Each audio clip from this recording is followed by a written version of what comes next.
पाहूयात एक special report. आम्ही मराठी बोलणार नाही आणि यासाठी मुंबईत आंदोलन करण्यात आले। होय, मुंबईमध्ये आंदोलन केल्याचा व्हिडिओ व्हायरल होतोय, पण खरंच मुंबईमध्ये मराठी विरोधात आंदोलन झालंय का? हा व्हिडिओ पाहून संताप व्यक्त केला जातोय। त्यामुळे आम्ही या व्हिडिओची पडताळणी केली आणि काय सत्य समोर आलंय पाहूयात।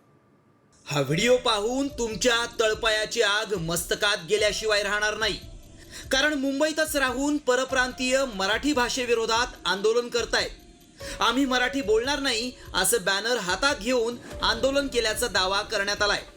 मुंबईत राहून हे मुंबई विरोधात आंदोलन करूच कसे शकतात असे सवाल आता उपस्थित केले जात आहेत। मराठी भाषेविरोधात मुंबईतच आंदोलन, परप्रांतीयांची मराठी विरोधात घोषणाबाजी,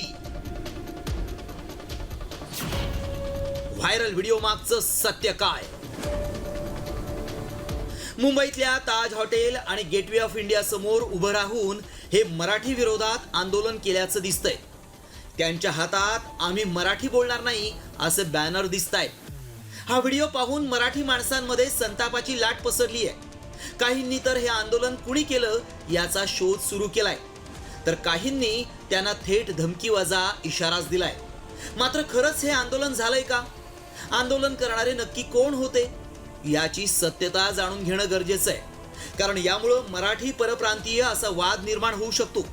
त्यामुळे आमच्या टीमनं या व्हिडिओची पडताळणी सुरू केली।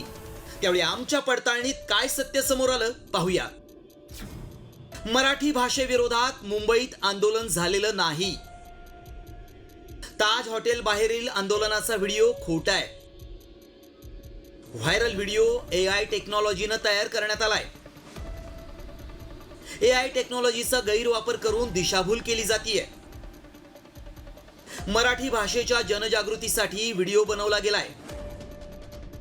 हा व्हिडिओ AI टेक्नॉलॉजीचा वापर करून बनवण्यात आलाय। मात्र हा व्हिडिओ वेगानं व्हायरल होत असून त्यामुळे संताप व्यक्त केला जातोय।